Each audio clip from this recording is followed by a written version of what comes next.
Bonjour, bonjour, bon après-midi ou bonsoir à ceux qui vont me suivre à partir de ce soir ou à n'importe quel moment qui sera le soir. Je vous salue au nom de Jésus-Christ. Je suis le pasteur Jean-Claude Ndagano de Rema Jesus Is ici à Potchefstroom et nous sommes sur notre page le temps de responsabilisation. Je vais nous inviter, si vous le pouvez, de pouvoir partager la vidéo, partager la vidéo sur votre page ou bien tag somebody, plutôt envoie la vidéo à quelqu'un qui peut aussi la suivre. Nous voulons être une bénédiction pour une personne par rapport à ce que le Seigneur veut nous dire maintenant. Voilà pourquoi je voudrais que nous puissions tous ensemble venir maintenant et écouter la parole de Dieu. Comme j'ai dit là, nous sommes sur notre page le temps de responsabilisation où présentement nous sommes en train d'enseigner sur les 4 pas sur le chemin du succès. Les 4 pas sur le chemin du succès. Nous parlons du désir, de la décision, la détermination et la discipline. Et le samedi passé, nous n'avons pas eu notre session. Nous avons pris une pause. Il était important que nous puissions deux fois nous reposer. J'avais besoin d'un peu de repos et j'ai senti qu'il fallait le faire. Et donc, nous n'étions pas là le samedi passé, mais nous voici encore réunis cet après-midi. Nous sommes entrés dans votre maison pour partager avec vous sur la décision. Nous avons pendant 2 samedis parlé du désir et le désir a déjà été, nous avons parlé de cela. Vous pouvez, si vous ne nous avez pas suivis, aller sur notre page YouTube Jean-Claude Ndagano, vous allez trouver des enseignements sur le désir. Et depuis samedi, il y a 4 samedis, nous avons commencé à parler de la décision. Et nous avons dit beaucoup de choses sur la décision. Je ne saurais pas revenir sur cela maintenant et vous le dire, mais dans mon introduction, j'étais en train de dire que la décision que tu prends aujourd'hui va déterminer la destinée de demain. Et il est donc important de savoir que nous devons prendre des décisions, mais de bonnes décisions. Chaque personne, chaque jour, prend des décisions, des milliers de décisions, partant de petites jusqu'aux plus grandes. Le fait seulement que tu puisses te réveiller de ton lit, c'est déjà une décision que tu as prise, parce que ce n'est pas tout le monde qui se réveille. Donc, même quand tu as mis ton alarme, quand l'alarme a sonné, pour toi, pour que tu quittes le lit, c'est une décision que tu as prise pour pouvoir quitter le lit. Donc, voilà un peu ce que nous étions en train de dire. Nous avons parlé sur ce que la décision peut faire dans la vie de quelqu'un. Nous avons parlé des impacts de décision, les bonnes comme les mauvaises décisions. Nous avons vu beaucoup de mauvaises décisions dans la Bible qui a conduit soit à des désastres, soit à des hécatombes, soit à des sinistres, parce que les mauvaises décisions conduisent à des conséquences négatives. Nous avons vu aussi que les bonnes décisions conduisent réellement au succès, conduisent à entrer dans la destinée que le Seigneur a pour nous. Voilà pourquoi il est important que tu prennes de bonnes décisions. Mais prendre une bonne décision, la prendre aussi à temps. Nous avons étudié, nous avons vu les obstacles dans la vie de quelqu'un qui veut prendre de bonnes décisions. Il y a la peur, il y a ton ego, donc ta personne à toi-même, le moi. Il y a l'anxiété qui est la peur du lendemain. Et il y a beaucoup d'autres obstacles que nous avons mentionnés. Et le samedi, avant que nous ne prenions notre pause le samedi passé, nous étions en train de parler des impacts de bonnes décisions. Et nous avons vu ce que les bonnes décisions pouvaient faire ou peuvent faire dans la vie de quelqu'un. Cet après-midi, avec ceux qui sont présents, nous allons commencer à parler des principes bibliques pour prendre de bonnes décisions. Des principes bibliques pour prendre des décisions sages. Des principes bibliques pour prendre des décisions réfléchies. il est important de pouvoir réfléchir, de pouvoir étudier dans la parole de Dieu comment quelqu'un peut-il prendre des décisions. Et il y a des principes bibliques, il y a des principes qui vont nous gouverner pour nous montrer comment prendre de bonnes décisions. Parce que la question est celle-ci. Dois-je faire ou ne dois-je pas faire? Devrais-je m'engager ou ne devrais-je pas m'engager? Quand tu es face à quelque chose, face à une situation, parce que rappelez-vous, dans ma définition, je vous avais dit dans l'introduction sur les enseignements sur la décision, que la décision, c'est l'action de trancher, l'action de décider ou l'action de trancher. Et c'est l'action de prendre un choix après une délibération, après une considération. Donc, il est important de s'asseoir et de se dire, voilà la direction que je veux suivre. Comme le chante le pasteur Henri Papa Moula Jalaba en disant, la direction que prend ma vie est tracée par toi. Mais quand la direction que prend ma vie est tracée par toi, je dois me décider si je veux marcher sur ce chemin ou je veux marcher sur un autre chemin. Donc, ça dépend de ce que tu te décides de faire. Il y a un homme de Dieu, et j'ai parlé de lui le dimanche passé, et le samedi à la session précédente. Il s'appelle Rick Warren. Il est pasteur d'une église baptiste aux États-Unis, en Californie. Son église est présentement aux États-Unis parmi les méga churches, c'est-à-dire les grandes églises. Je crois, l'on dit la 6e plus grande église aux États-Unis. C'est l'église du pasteur Rick Warren. Il réunit le dimanche 30 000 à 40 000 personnes à un endroit en train de suivre le culte. Donc c'est une méga church. Le pasteur Warren, c'est un écrivain. Il a écrit beaucoup de livres et dans un de ses livres, il a dit, je vais le citer, citer exactement ce qu'il a dit. To quote him, il a dit, le succès dépend de la sagesse dans le choix que nous faisons. Il dit, le succès dépend de la sagesse dans le choix que nous faisons. Autrement dit, la décision que tu fais va te conduire au succès si et seulement si la décision a été prise avec sagesse. Si et seulement si ta décision a été réfléchie, elle était sage, elle était bonne. Alors ce genre de décisions vont te conduire dans le succès. Bien-aimé le Seigneur, je reprends, il a dit le succès dépend de la sagesse dans le choix que nous faisons. Donc, et vous savez une chose, la Bible dit, la sagesse, que celui qui n'a pas la sagesse, qu'il la demande à Dieu. Jacques chapitre 1, verset 5. Donc, Dieu est capable de donner à quelqu'un de la sagesse.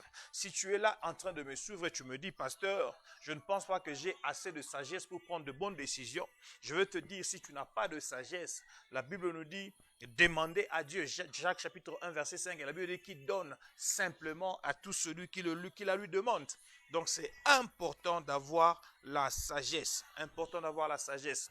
Un autre homme de Dieu a dit quelque chose qui a retenu mon attention, toujours dans le sens de prendre des décisions. Et avant que je parle des principes bibliques pour prendre de bonnes décisions, il a déclaré ceci. Il dit, on prend nos décisions, puis ce sont elles qui nous façonnent.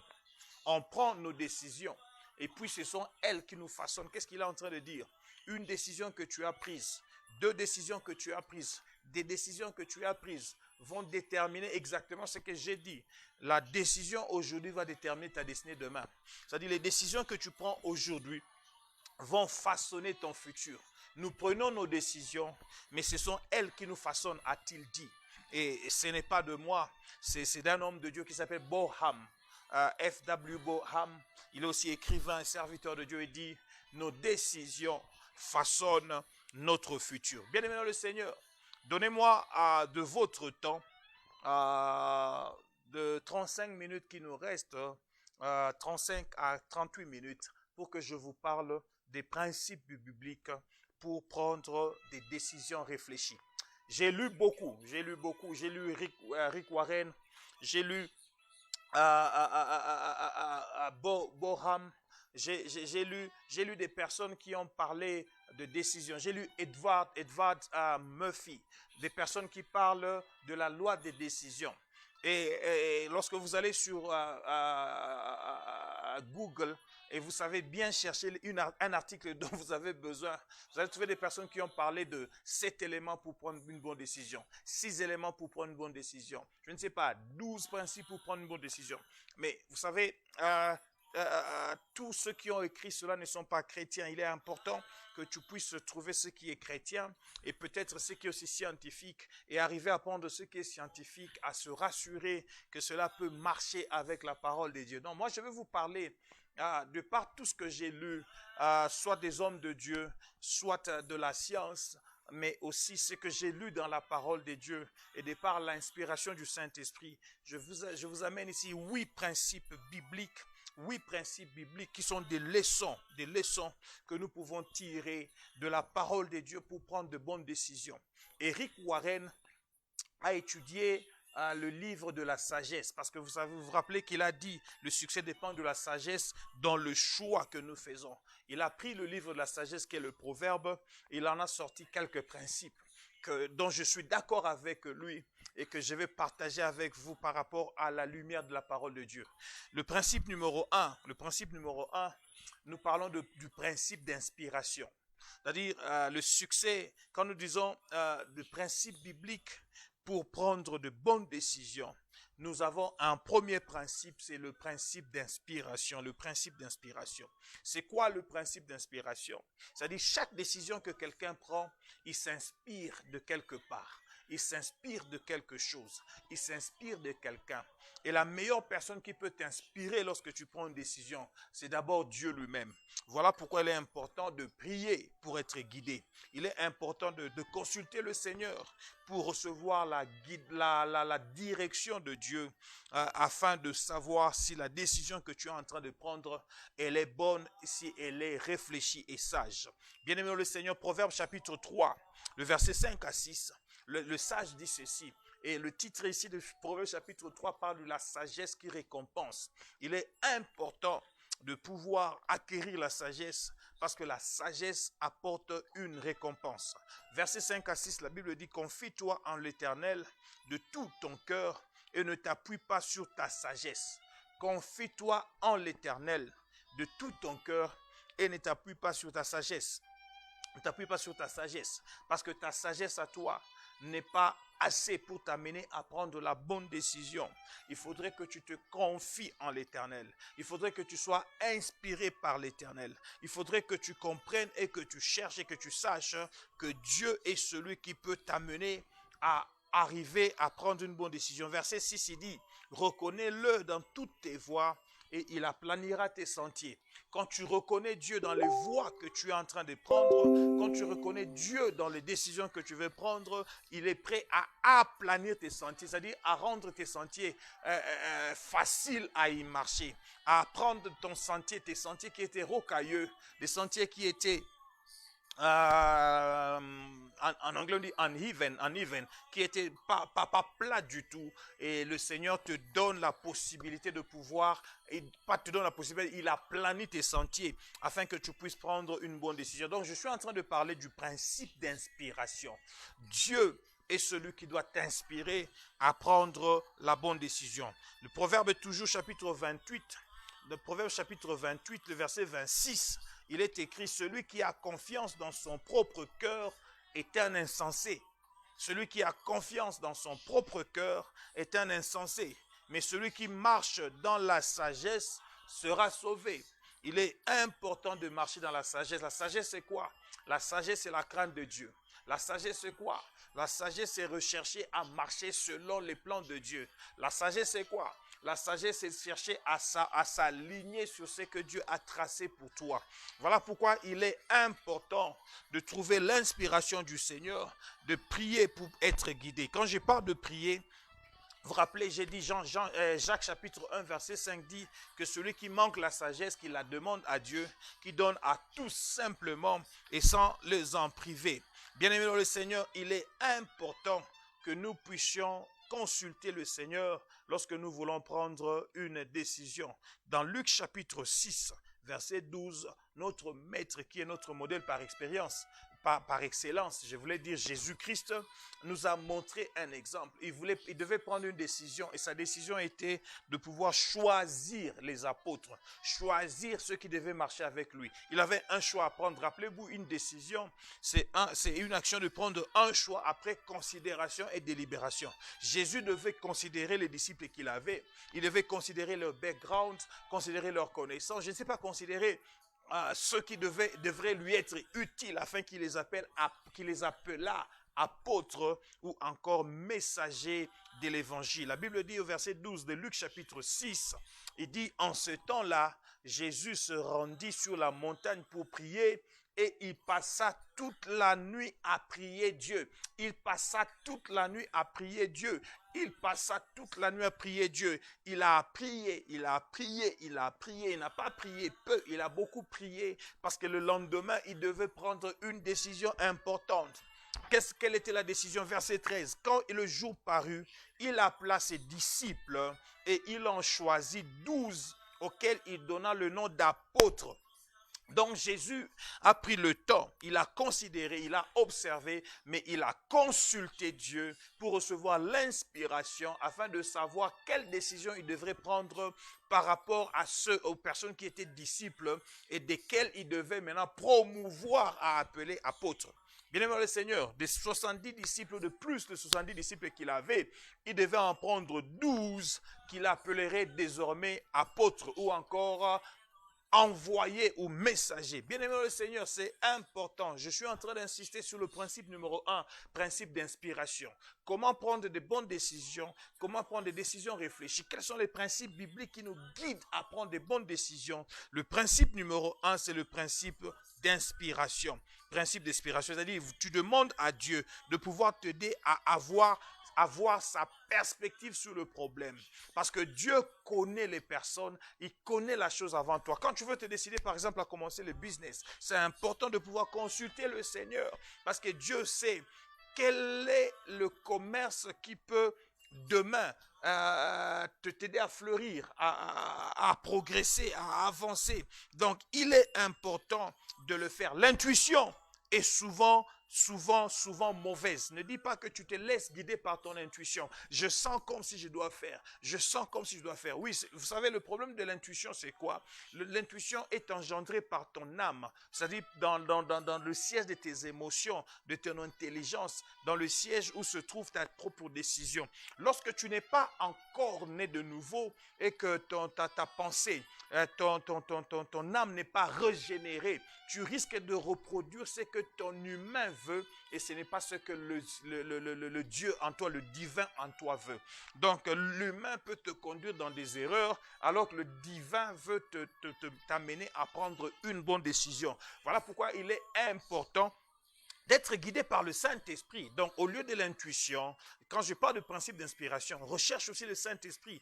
Jésus a dit, dans Jean chapitre 16, verset 13, un verset que nous connaissons tous très bien, Jésus parlant du Saint-Esprit, il a dit, lorsque l'Esprit de Dieu viendra, le Consolateur, quand il sera venu, Jésus a dit, l'Esprit de vérité, il appelle cet Esprit, le Saint-Esprit, l'Esprit de vérité. C'est-à-dire l'Esprit qui te conduit dans la vérité. L'Esprit qui t'amène sur le chemin, là où tu peux prendre une bonne décision. Il dit, il vous conduira dans toute la vérité. Le Saint-Esprit va t'inspirer pour te montrer là où se trouve la vérité, car il ne parlera pas de lui-même, la Bible dit, mais il dira, c'est Jésus qui dit, il dira tout ce qu'il aura entendu et il vous annoncera les choses à venir. C'est-à-dire le Saint-Esprit va t'inspirer, parce que l'Esprit de Dieu va prendre ce que le Père a dans son cœur pour toi, pour te montrer la meilleure décision à faire. Donc dans le principe d'inspiration, il y a la prière. Dans le principe d'inspiration, il y a le Saint-Esprit qui doit te guider, mais aussi dans le principe d'inspiration, il y a la parole. Il y a la parole. Consulte la parole de Dieu pour être guidé avant de prendre la décision. En étant chrétien, tout ce qui est à l'encontre de la parole de Dieu est déjà une décision que je prends de ne pas m'y engager. Je ne peux pas aujourd'hui prendre la décision de dire je veux faire de l'argent en ayant un syndicat, je ne sais pas, de prostituées. C'est déjà mauvais pour un enfant de Dieu que je suis, un serviteur de Dieu. Donc la parole de Dieu va me guider. La Bible dit dans Psaume 119, verset 105, que la parole de Dieu est une lampe à mes pieds, mais une lumière sur mes sentiers. La lampe à mes pieds, c'est-à-dire elle éclaire ma marche, mais elle est une grande lumière sur mon sentier pour me montrer le futur, là où je suis en train de partir. Donc en ayant la parole de Dieu, je peux voir clair et décider quelle voie je veux prendre. Parce que comme elle est la lumière sur mon sentier, elle éclaire au-devant de moi, me montrant les dangers et les obstacles pour savoir ce que je dois prendre. Vous savez, la Bible dit dans Ésaïe chapitre 8, verset 20, à la loi et au témoignage. Si l'on ne parle pas ainsi, la Bible dit que le peuple va marcher de quoi? Dans les ténèbres. Il y aura l'opprobre qui va venir. C'est important que nous puissions nous rassurer que nous sommes en train de parler à la loi et au témoignage, c'est-à-dire à la parole de Dieu et à la vérification ou à l'exécution, au résultat de cette parole. C'est que la parole dit donne un témoignage, ça donne un résultat. Voilà pourquoi ma décision doit être basée sur la parole de Dieu. Et nous devons marcher dans le principe d'inspiration à la loi et au témoignage. Bien-aimé Seigneur, voilà, c'était le principe numéro 1, principe d'inspiration. Principe numéro 2, c'est le principe d'information. Principe d'information, c'est-à-dire, je suis en train de dire, il est important de rassembler les données. Il est important de savoir ce que tu veux faire. Tu veux te décider. Je veux être très pratique dans cette session. Tu veux te décider à commencer un business. Est-ce que tu t'es assis pour voir quelles informations tu as par rapport à ce que tu veux faire dans l'environnement où tu es? Par exemple, tu te dis que tu veux commencer à vendre la chikwang, disons-le, parce que ton ami à Kinshasa vend la chikwang. Est-ce qu'autour de toi, les gens sont intéressés à manger la chikwang ou non? Tu vis dans une ville où à tes côtés, tes voisins sont tous blancs, ou ils sont d'une autre culture, la culture indienne, ils ne mangent même pas la chikwang. Seront-ils intéressés à manger cela? Peut-être tu vas acheter une grande quantité qui ne sera même pas écoulée. Alors qu'au même moment, tu peux vendre du pain, parce que pour les gens à côté de toi, pour acheter le pain, ils doivent prendre un transport. Bien aimé Seigneur, donc ça, c'est une manière de rassembler les données avant de prendre une décision. Ne jamais prendre de décision dans l'ignorance. Donc c'est important de connaître avant de prendre une décision. Rappelez-vous, faute de connaissance, la Bible dit, mon peuple périt par manque de connaissance. Mon peuple échoue par manque de connaissance. Les informations apportent la connaissance. Si tu n'as pas d'information, tu n'auras pas de connaissance. C'est important de rechercher l'information utile à ta décision. Bien-aimé dans le Seigneur, ramasse d'abord autant d'informations qui sont pertinentes sur le sujet que tu veux faire, délibère tes décisions et décide-toi de faire quelque chose. La Bible dit dans Proverbe chapitre 13, le verset 16e, il est écrit ceci, tout homme prudent agit avec connaissance, c'est-à-dire un homme prudent agit après avoir rassemblé les informations qui apportent la connaissance. Mais l'insensé, il fait étalage de folie. L'insensé, c'est celui qui se décide de faire quelque chose sans avoir considéré les autres informations. Il prend une décision à la hâte. Il prend une décision sans considérer les choses. Il prend une décision sans voir gauche et droite si cela va marcher ou non. La Bible l'appelle un insensé. La Bible dit que l'insensé, il fait étalage de folie. C'est un fou qui agit comme cela. Alors qu'un homme prudent, il agit d'abord en rassemblant les informations. La Bible dit qu'il agit avec connaissance. Un peu plus avant, Proverbe chapitre 18, le verset 13. Proverbe chapitre 18, le verset 13e, il est écrit, celui qui répond avant d'avoir écouté, il fait un acte de folie et s'attire la confusion. Il fait un acte de folie et s'attire la confusion. Tu ne peux pas répondre avant d'avoir écouté.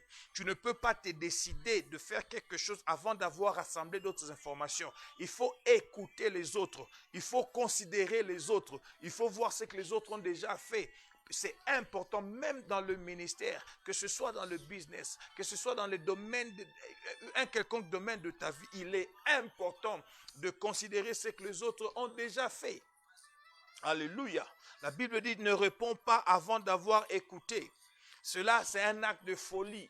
C'est un acte de folie que de se décider sans avoir rassemblé les informations, sans avoir cherché la connaissance d'abord. Proverbe chapitre 23, verset 23.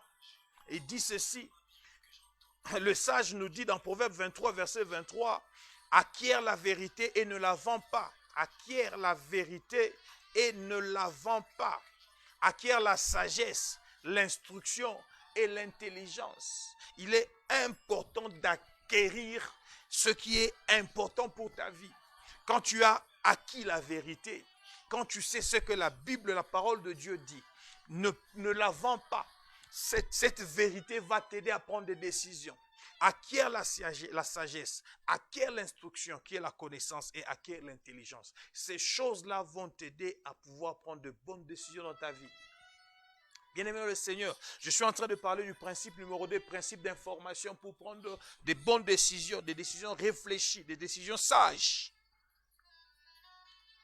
Voilà pourquoi il est important de regarder de deux côtés, de balancer, de pouvoir regarder, considérer les faits avant de prendre ta décision. Proverbe 18, verset 17. 18, verset 17. 18, verset 17. Il est écrit, le premier qui parle dans sa cause paraît juste. Mais vient sa partie adverse et on l'examine.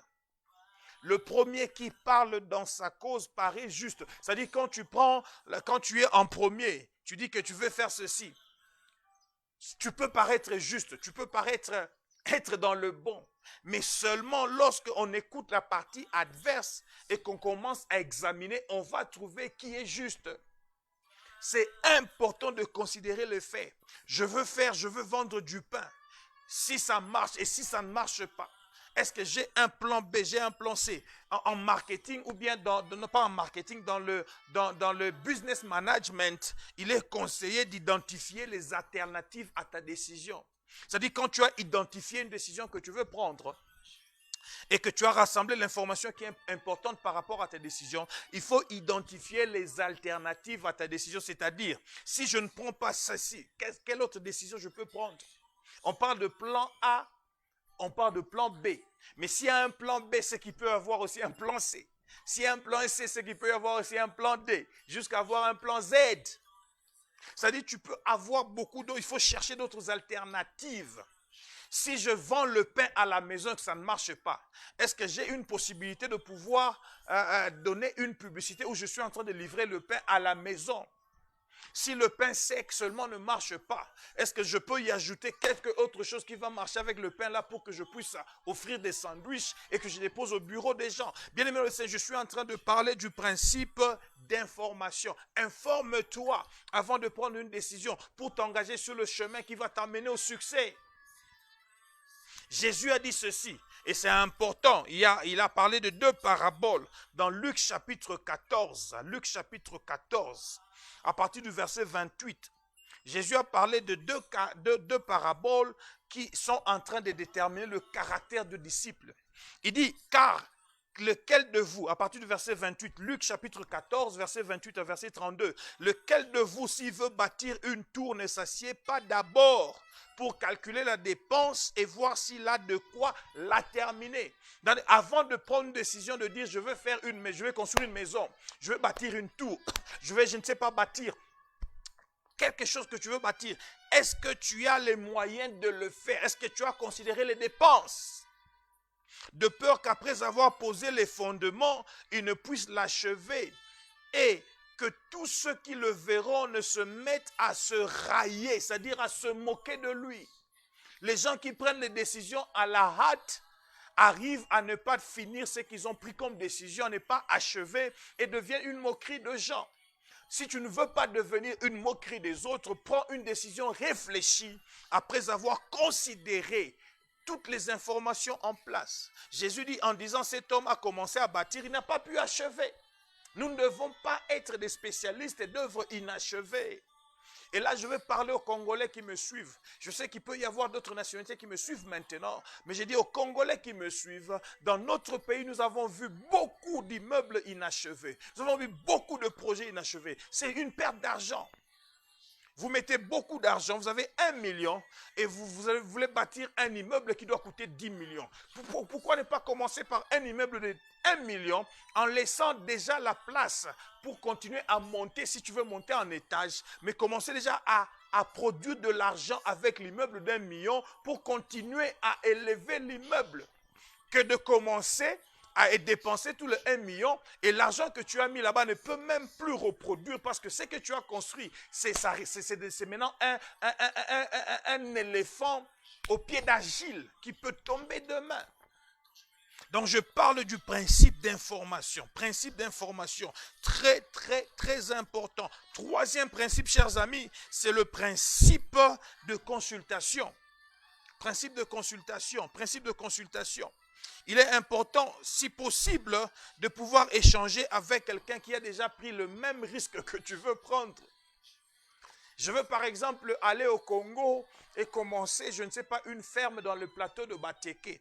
Et j'ai ici, alors que je vis en Afrique du Sud, un ami qui s'appelle, qui est ici, qui s'appelle XYZ, qui a déjà un plateau, une ferme au plateau de Bateke. Pourquoi ne pas aller parler, consulter l'ami pour savoir comment tu t'y es pris? Parce qu'il peut y avoir des obstacles que je vais éviter en parlant avec lui parce qu'il avait connu déjà des obstacles.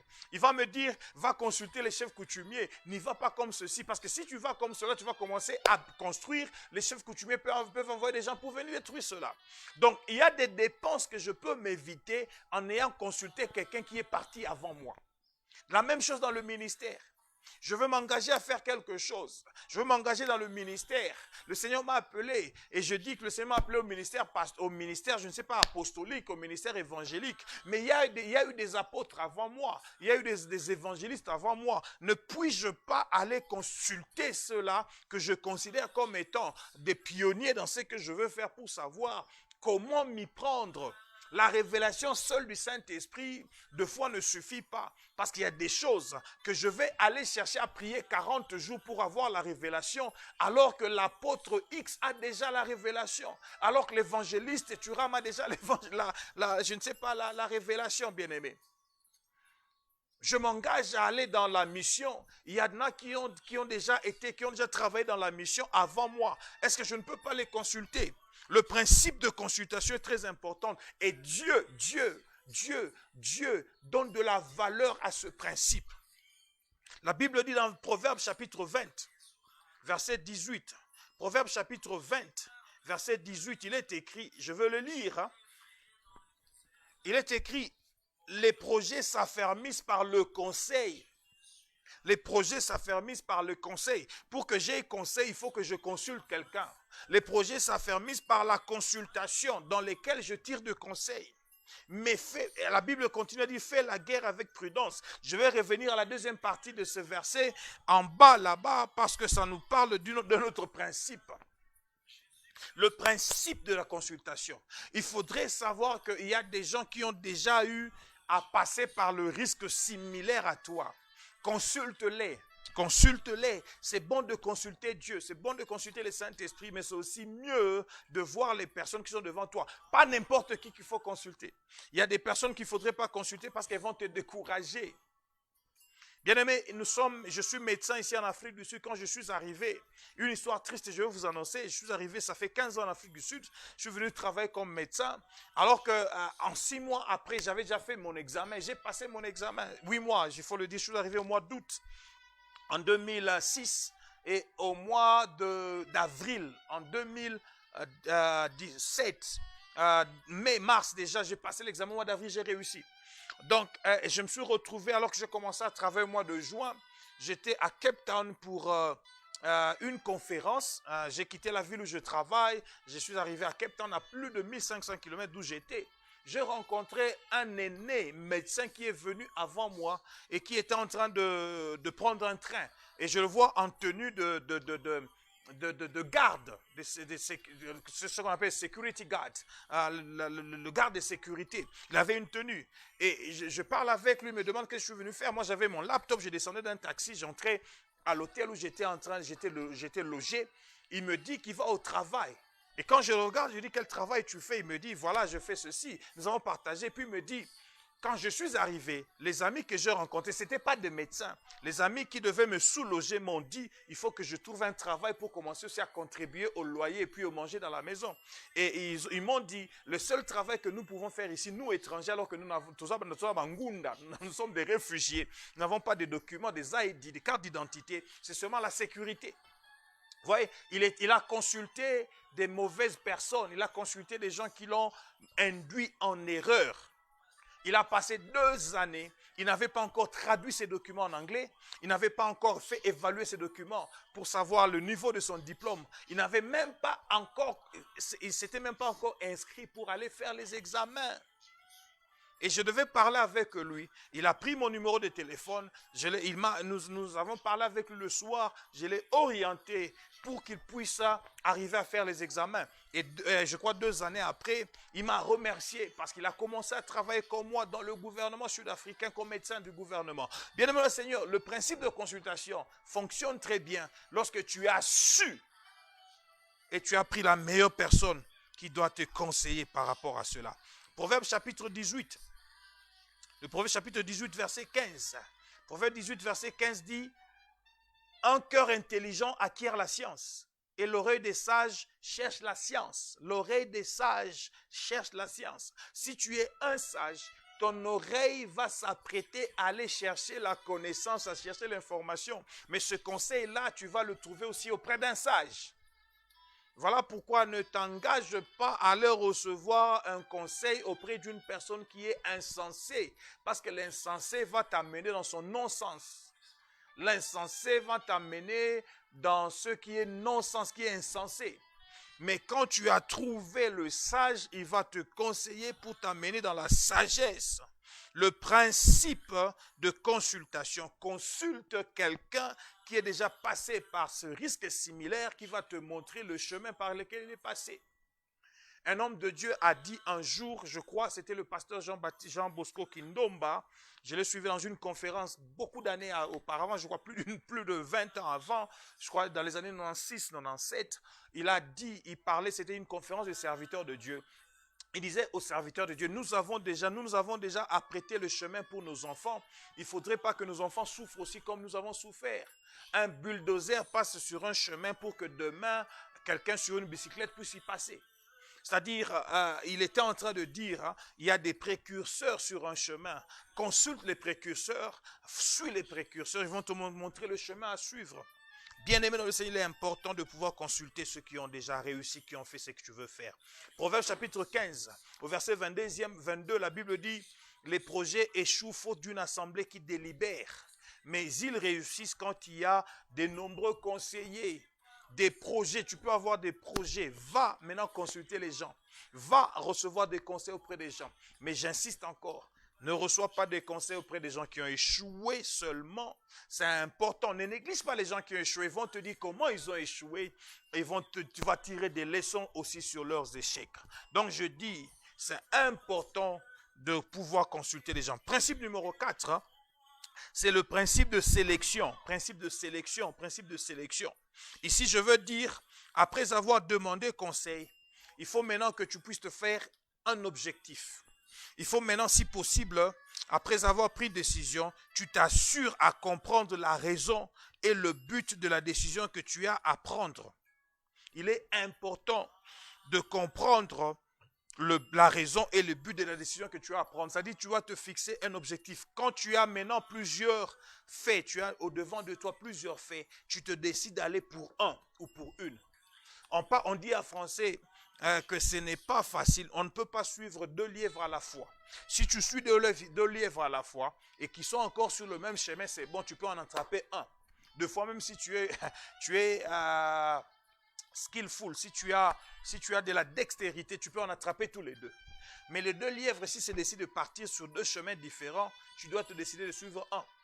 C'est-à-dire, après avoir consulté, que tu as eu beaucoup de conseils et que tu veux te décider, décide-toi sur un objectif. C'est souvent très difficile de pouvoir commencer à suivre plusieurs objectifs. Quand tu as déjà réussi et que tu as fait asseoir des bases, tu peux te retrouver dans le business, dans le ministère, dans ceci et marcher très bien. Ça peut arriver. Mais quand tu as commencé, fixe-toi un objectif et va après cet objectif. Je suis je suis en train d'enseigner un enseignement sur la révélation sur le pouvoir de la domination. Unveiling the Dominion Power. Et demain, je vais parler du focus. Comme on dit en français, focus, le focus. C'est important de pouvoir tracer un objectif. Et j'ai dit, c'est ça mon objectif, je vais le suivre. Ce sont les gens qui sont focus, ou les gens qui ont le focus sur quelque chose, qui vont progresser, avancer dans la vie. Parce que lorsque tu es éparse, tu vas perdre en tout. Proverbe 17, verset 24. La Bible dit, la sagesse est devant l'homme intelligent, mais les yeux de l'insensé sont à l'extrémité de la terre. Les yeux de l'insensé sont où? À l'extrémité de la terre, mais la sagesse est devant l'homme intelligent. C'est-à-dire la sagesse te dit, devant toi, il y a quelque chose que tu veux atteindre.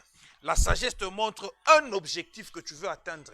Mais un homme qui est insensé, il a ses yeux vers l'extrémité de la terre. Quand tu regardes l'extrémité de la terre, tu auras une grande perspective et tu ne sais pas où aller et quoi atteindre.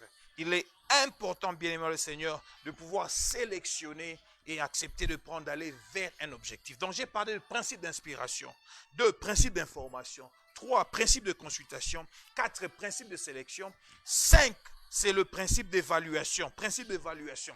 Il faut t'asseoir et évaluer le coût. Nous avons déjà vu, Jésus a dit dans Luc chapitre 14, personne ne peut construire une tour sans pouvoir d'abord évaluer. Mais j'ai lu seulement les 2 premiers versets. Mais lorsque vous lisez les versets qui suivent dans Luc chapitre 14, à partir du verset 31, il dit...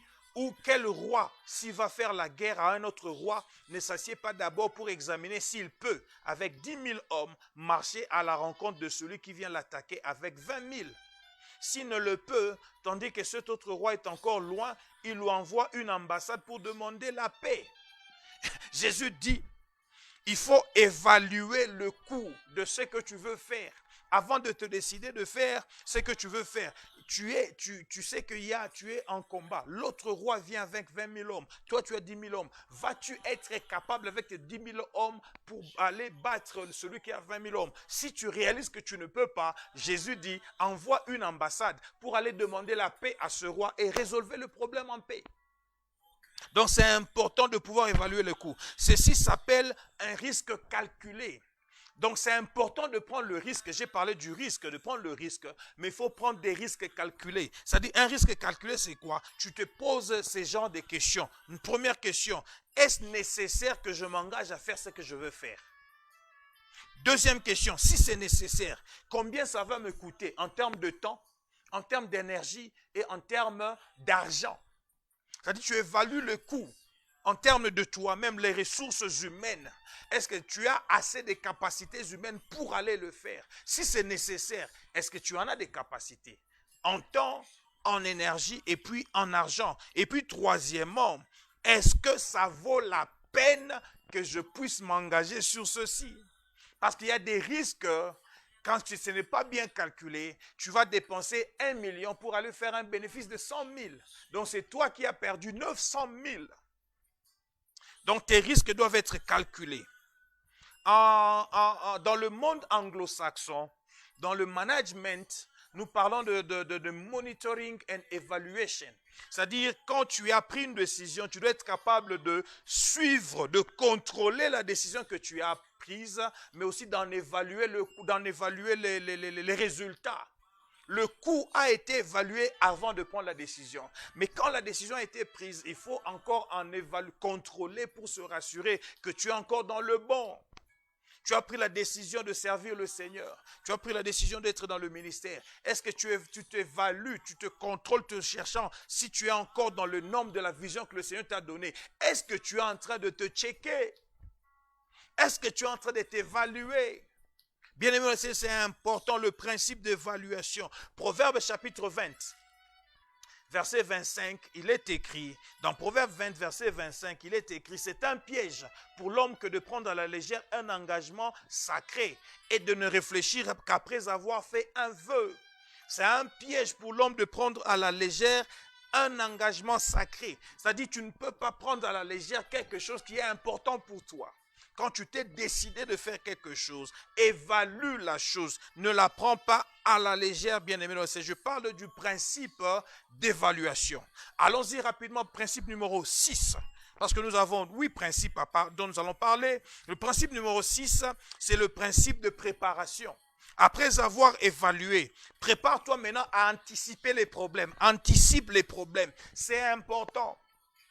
Tu ne peux pas faire un projet de business sans pour autant anticiper des pertes. Le ministère, c'est aussi un business, c'est un business avec Dieu. Tu ne peux pas t'engager dans le ministère sans pour autant anticiper les problèmes du ministère. Quels sont les problèmes? Les problèmes dans le ministère, c'est que le diable ne va pas te laisser faire le travail que tu veux faire. Tu t'engages à gagner les âmes à Potchefstroom, à gagner les âmes à Johannesburg, à gagner les âmes, je ne sais pas, en Inde, à Hyderabad ou à Bangalore, à gagner les âmes à Popo Kabaka ou à Pakajuma. Tu ne gagneras pas ces âmes facilement parce que le diable va s'élever pour te battre. Il faut te combattre. Il faut anticiper les problèmes. Anticipe les problèmes. Proverbe chapitre 20, verset 18 dit, les projets s'affermissent par le conseil. Écoute maintenant la deuxième partie. Fais la guerre avec prudence. Quand tu t'engages dans la bataille, il faut être prudent. Il faut ouvrir bien les yeux parce que les problèmes vont venir. Ne sois pas surpris par les problèmes. Et un sommeil de serpent, c'est-à-dire un œil fermé, un œil ouvert. Parce que les problèmes vont venir, il faut se rassurer que tu les as vus venir. Ne sois pas surpris par les problèmes. Je dis ne sois pas surpris par le problème. Proverbe chapitre 22 verset 3 dit l'homme prudent fait quoi? Il voit le mal et il fait quoi? Il se cache parce qu'il a anticipé le problème. Et quand le problème arrive, il peut se cacher. Mais les simples avancent et sont punis. C'est-à-dire quand tu n'as pas été prudent, quand tu n'as pas anticipé le problème, quand tu n'as pas utilisé proprement ton principe de préparation, tu vas être jugé d'un simple. Et le simple, c'est celui qui avance même lorsqu'il y a des problèmes. Et quand tu avances là où il y a des problèmes, ils vont te détruire. Ça va te finir. Il y a un homme qui s'appelle Edward Murphy. Edward Murphy, c'est un ingénieur dans l'aérospatiale américaine. Il a travaillé dans les années 80-90 dans l'aérospatiale américaine. Il a été dans beaucoup de résultats de succès dans le domaine d'aéronautique américaine. Mais il y a une loi qu'on appelle la loi de Murphy. La loi de Murphy. Qu'est-ce que dit la loi de Murphy? La loi de Murphy dit si quelque chose doit aller mal, ça ira mal à coup sûr. Il dit, lorsque vous allez dans l'espace et que vous anticipez les choses qui vont aller, lorsque vous voyez un satellite, il dit, quand c'est quelque chose qui va aller mal et que tu as prévu cela, ça ira tout à fait mal. Alléluia. Si quelque chose doit aller mal, ça ira mal à coup sûr. Alors les gens l'ont critiqué, disant qu'il était pessimiste. Non, la loi de Murphy n'avance pas du pessimisme ici. Le monsieur est en train de parler de l'optimisme. Il était optimiste, mais seulement il ne voulait pas ignorer les problèmes. En étant optimiste, n'ignore pas qu'il peut y avoir des problèmes. Il peut y avoir des problèmes. Je suis en train de dire, il peut y avoir des problèmes. Les problèmes peuvent venir. Mais il faut te préparer à regarder les problèmes en face de toi et à pouvoir les éviter. Le principe de préparation veut que lorsque tu prends une décision, que tu te prépares aux problèmes éventuels. Et les problèmes éventuels doivent avoir déjà dans ta préparation, tu dois avoir dans ta jubessière les moyens de pouvoir les combattre. Alléluia. Septième principe, avant-dernier principe, le principe de confrontation. Le principe de confrontation. Proverbe chapitre 29, verset 25. Le principe de confrontation. Ici, je parle de faire face à vos craintes. Faire face à vos craintes. Faire face à vos craintes. Vous savez, pour un chrétien, lorsqu'on parle de crainte, et je dis fais face à tes craintes, quelqu'un va me dire, pasteur, tu n'es pas spirituel, tu n'as pas la foi. Non, la crainte est un signe d'humanité. La crainte est un signe d'humanisme. La crainte n'est pas un signe de faiblesse d'abord. La crainte fait voir que tu es un homme. Voilà pourquoi dans la Bible, il est écrit plusieurs fois. D'autres théologiens disent 365 fois, ne crains pas, ne crains pas, ne crains pas. Pourquoi Dieu parlerait à l'homme de ne pas craindre? Parce que la crainte est un sentiment qui est face à toi tous les jours. Alors, si on parle de crainte, on ne dit pas que tu es faible, mais ça montre seulement que tu es encore humain. Le courage n'est pas l'absence de la peur, mais plutôt c'est le fait d'avancer malgré les craintes. C'est-à-dire quand on est courageux, on avance même s'il y a des craintes. Proverbe chapitre 29, verset 25 dit, la crainte des hommes tend un piège, Mais celui qui se confie en l'Éternel est protégé. La crainte des hommes tend un piège. Qu'est-ce qui arrive? Qu'est-ce qui se dit?